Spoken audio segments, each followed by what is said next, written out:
due to political reason they are putting fingers. Today there is categorical answer from government.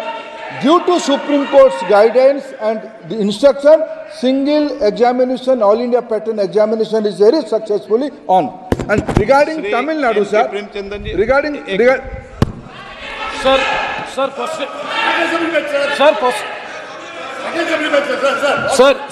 question number 16. Sir.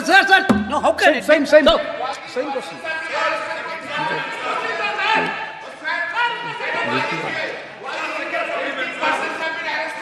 Sir N K. Premchand ji बोल क्या आप प्रश्न नहीं करना N K. Premchandan ji sir please sir the basic issue before us is the credibility of the competitive examinations has already been lost. So 24 lakhs of students have appeared for the NEET UG examination this time. The corruption has begins from the date of registration. Now this time the registration date has been extended, and for correcting the Aadhaar updation that has also been extended, and the leakage of paper has also happened in Patna. And after all these things, now the future of the students is in big danger, and they are very much apprehensive. They are all approaching us as the people's representative. So the point is the CBI investigation is going on. So far, only one case is registered and one FIR is registered. CBI investigation is going on, and a committee has also been constituted to look into it. So our case is whether, since it is a matter which is concerning the people at large, I think that this is the right forum by which this matter has to be discussed. So my question is, one question is regarding the centers of excellence like AIIMS, JIGMA, AFC, whether a separate competitive test will be conducted, and in order to examine in detail whether a joint parliamentary committee be constituted so as to investigate into this matter. That is a specific question I am asking, sir. Honorable Speaker, sir, as I said in my previous reply, there is a background why this pattern of NEET examination is conducted. With utmost respect to this House, I am again politely saying, due to different views, Honorable Supreme Court has categorically twice said this centralized examination pattern has to be there. Regarding some anomalies, very government has nothing to hide. We have put all the facts in front of Supreme Court. Very right now, Supreme Court is hearing that case. It will be proper to just wait and watch what Supreme Court is giving instruction, and this House is open to any kind of discussion. Akhilesh Yadav ji 1 minute में सबका जवाब दूंगा आज. चलो बैठो. अध्यक्ष महोदय, मैं आपका धन्यवाद देना चाहता हूं. देश के बहुत महत्वपूर्ण सवाल पर आपने मुझे पूछने का समय दिया है. अध्यक्ष महोदय, ये सरकार किसी और का रिकॉर्ड बनाए न बनाए, लेकिन पेपर लीक का रिकॉर्ड जरूर ये सरकार बनाएगी.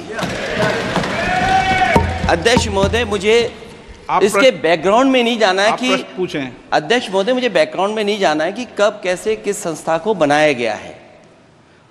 पूरे देश के छात्र इस पे आंदोलित थे. लगातार अखबार और सीबीआई की जांच के बाद चीज़ें सामने आ रही हैं. लोग पकड़े जा रहे हैं, जेल भेजे जा रहे हैं. मैं अध्यक्ष महोदय आपके माध्यम से पूछना चाहता हूं मंत्री जी से, क्या सेंटर वाइज जिन बच्चों को सबसे ज़्यादा नंबर मिले हैं, क्या उसकी सूची जारी करेंगे? 30,000 सीटें जहां हैं, कई सेंटर अध्यक्ष महोदय ऐसे हैं जहां 2,000-2,500 बच्चे पास हो गए हैं. सरकारी सीटें 30,000 हैं. कई सेंटर में 2,000 से ज़्यादा पास हो गए. कई प्रदेश के ऐसी जगह है जहां पर कुछ सेंटर से 600 से 650 से ज़्यादा सबसे ज़्यादा नंबर हैं. और अगर वो संस्था इतनी क्रेडिबल थी, तो अध्यक्ष महोदय जिन सेंटर्स पे ये परीक्षा हुई, उन सेंटर्स का इंफ्रास्ट्रक्चर क्या था? क्या मंत्री जी ने जानकारी की थी इस बात की? अध्यक्ष महोदय, मेरे आपके माध्यम से एक ही निवेदन है कि बिना ये मंत्री जी रहेंगे तो न्याय नहीं मिलेगा बच्चों को. अध्यक्ष महोदय, आदरणीय अखिलेश जी की प्रश्न का मैं विनम्रता से उत्तर देना चाहूँगा कि अभी सुप्रीम कोर्ट में जो चल रहा है केस, सुप्रीम कोर्ट ने ऑर्डर दिया पूरा विद्यार्थियों की सूची को वेबसाइट में उपलब्ध करा दो। सर पिछले 3 दिन से देश भर की सारे विद्यार्थियों की लिस्ट पब्लिक डोमेन में उपलब्ध है। ये सारा चीज़ खुले पे है और कई प्रकार की तर्क आ चुका है। सर मैं एक अभी उसमें केरल के विद्यार्थी भी अच्छे किए हैं, क्या हम ये कहेंगे भी वहाँ भी कुछ गड़बड़ी हुई थी? ऐसे आरोप करना, मैं देश की ग्रामीण इलाका, देश की एसटी इस बार सबसे अच्छा परफॉर्मेंस करने वाले देश की एसटी एससी ग्रामीण बैकग्राउंड आर्थिक पिछड़े लोगों की है, क्या हम उनकी मेधा को हम चुनौती देते हैं?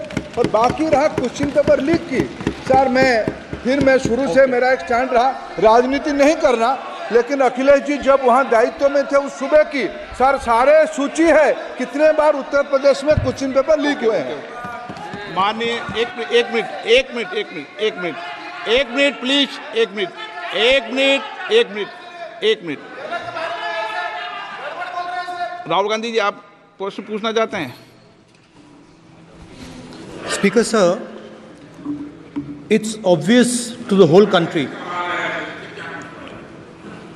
It's obvious to the whole country that there is a very serious problem in our examination system. This is not just a question of NEET, it is in all the major examinations.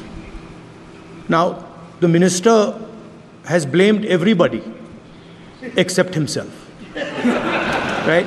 I don't even think he understands the fundamentals of what is going on here. आप प्रश्न क्या है आपका? आ रहा हूं sir. Sir ये मैं question को सेटअप कर रहा हूं। प्रश्न पूछ रहे हैं। ये the issue is that there are millions of students in this country who are extremely concerned at what is going on and who are convinced that the Indian examination system is a fraud. That is what is at stake here. Millions of people believe that if you are rich and if you have money, you can buy the Indian examination system. And by the way, and this is the same feeling that the people in the opposition have. And that is why we are asking some very simple questions to Honorable Minister.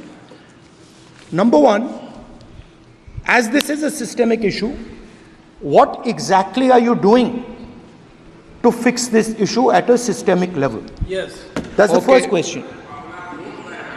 Okay, question में चल रहा है अभी। Please. अब मैं मंत्री जी, मैं एक बार बोल दूं इस बात पे? चलो मंत्री जी, आप शॉर्ट में जवाब दो, फिर मैं बोल ही देता हूं। आज आप शॉर्ट में जवाब देना। अध्यक्ष महोदय, मेरे जो शिक्षा है, मेरे जो संस्कार है, मेरे जो सामाजिक जीवन है, मेरे को मेरे राज्य की, मेरे सूबे की जनता की स्वीकृति मिली है। मैं किसी की, मेरे बौद्धिक और मेरे संस्कार की सर्टिफिकेट मेरे को सारी सदन में किसी से नहीं चाहिए। देश की प्रजातंत्र में चुन के मेरे नेता प्रधानमंत्री मोदी जी को प्रधानमंत्री की भूमिका दिया है। मैं उनकी निर्णय से यहाँ उत्तर दे रहा हूँ सदन को।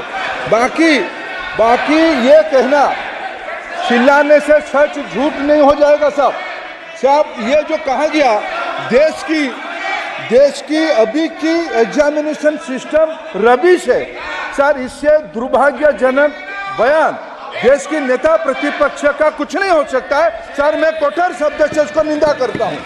बाकी रहा, मैं सर आपके सामने, आपके माध्यम से देश के सामने सर एक तथ्य रखता हूँ सर। जिन्होंने रिमोट से सरकारें चलाई है, 2010 में 3 बिल आया था सर शिक्षा सुधार के लिए।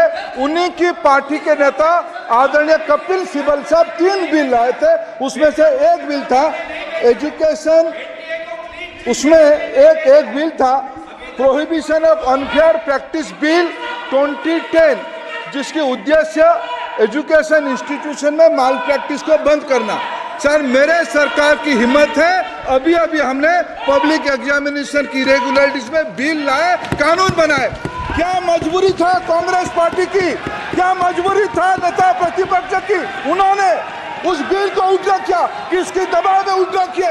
क्या निजी मेडिकल कॉलेज की दबाव में, उनकी घूसखोरी की दबाव में उन्होंने उस बिल को उल्टा किया था? सच सुनने की सामने है। मैं किसी की विद्वता पे प्रश्न नहीं उठाता हूं, लेकिन सच 2010 में शिक्षा सुधार की बिल उन्हीं की सरकार ने लाया था, दबाव में उन्होंने उल्लेख किया, ये हमको प्रश्न पूछते हैं। एक मिनट सब, एक मिनट प्लीज, एक मिनट प्लीज, मैं सबको मौका दिया, सबको मौका दूंगा। एक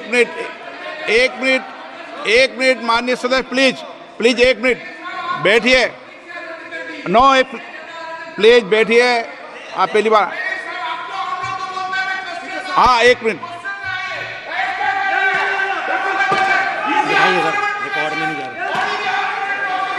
कल्याण जी प्लीज, कल्याण जी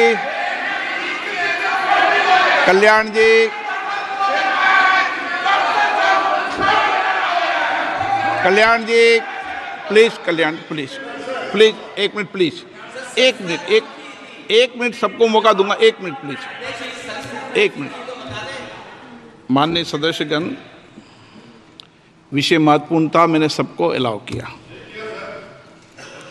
लेकिन एक बार इस सदन के अंदर ये सार्थक चर्चा होनी चाहिए, क्योंकि प्रश्न ये था कि परीक्षाओं के विषय के अंदर, और आप सबको पता है देश में अलग अलग राज्यों के अंदर भी अलग अलग दलों की सरकार रही, और उन अलग दलों की सरकार में आपकी भी सरकार रही, अन्य दलों की सरकार रही।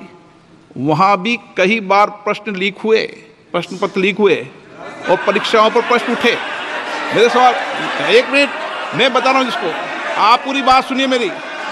मेरा कहना ये है कि हम और उन एक मिनट प्लीज बैठिए, एक मिनट नीट नहीं सारी।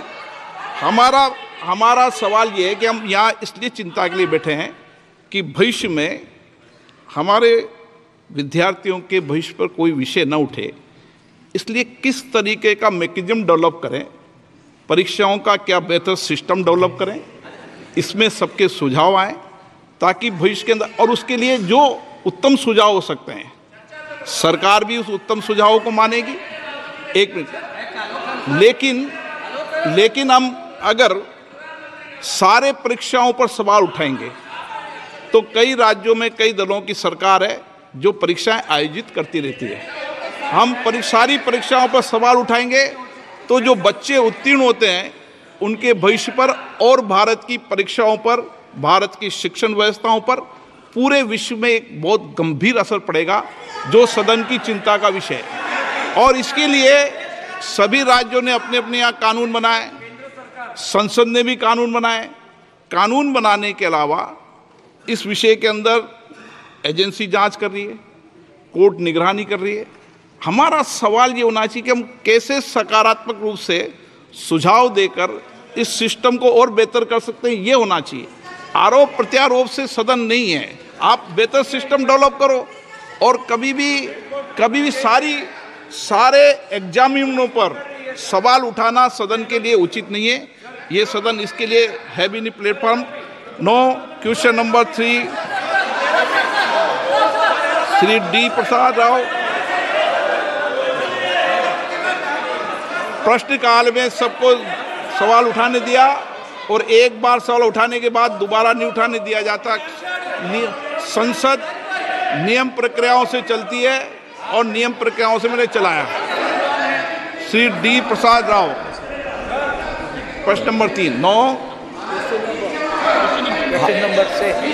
मैंने सदन की चिंता सरकार को बता दी है और आप सबको बता दी है। Honorable Speaker, thank you so much for allowing me to speak this important question. I am Prasad Rao from Chittoor constituency, Andhra Pradesh. Our beloved Honorable CM Chandrababu Naidu Garu has requested substantial financial support from the center to help reconstruct and rebuild the Andhra Pradesh. एक minute please, आप प्रश्न संख्या 3 है, पहले बोलो प्रश्न संख्या 3। Question number 3. माननीय मंत्री जी, कोई दिक्कत नहीं, सब सीधे पहली बार आए। अब माननीय प्रश्न पूछें प्लीज सदस्य। Thank you very much for allowing me to speak this very important question, Honorable Speaker. This is Prasad Rao from Chittoor constituency, Andhra Pradesh. Our beloved Honorable CM Chandrababu Naidu Garu has requested substantial financial support from the centre to help reconstruct and rebuild the Andhra Pradesh, which is facing acute financial challenges, stalled infrastructure projects. In this context, Honorable Speaker, I would like to know from the Honorable Minister about the centrally sponsored schemes and the projects that have been stopped or discontinued in the state of Andhra Pradesh, along with the reasons for the same. The current state of the stalled or delayed schemes in the state and the reasons behind the halting and slowdown of these projects. And the reply given to the question, the unutilized certificate was not furnished. It was a general reply. I request Honorable Speaker to furnish the utilization certificate for the funds allotted to the Andhra Pradesh for the last 5 years. Thank you very much. माननीय मंत्री जी। अध्यक्ष महोदय, माननीय सदस्य ने जो ये बताया है कि माननीय मुख्यमंत्री जी आए थे, मैं उनको बताना चाहता हूं कि इस आशय का पत्र माननीय मुख्यमंत्री जी ने भारत सरकार को प्रस्तुत किया है और भारत सरकार की इस प्रकार के सभी अनुरोधों का परीक्षण कराने के बाद ही नियमानुसार कार्रवाई करती है तथा आंध्र प्रदेश के भी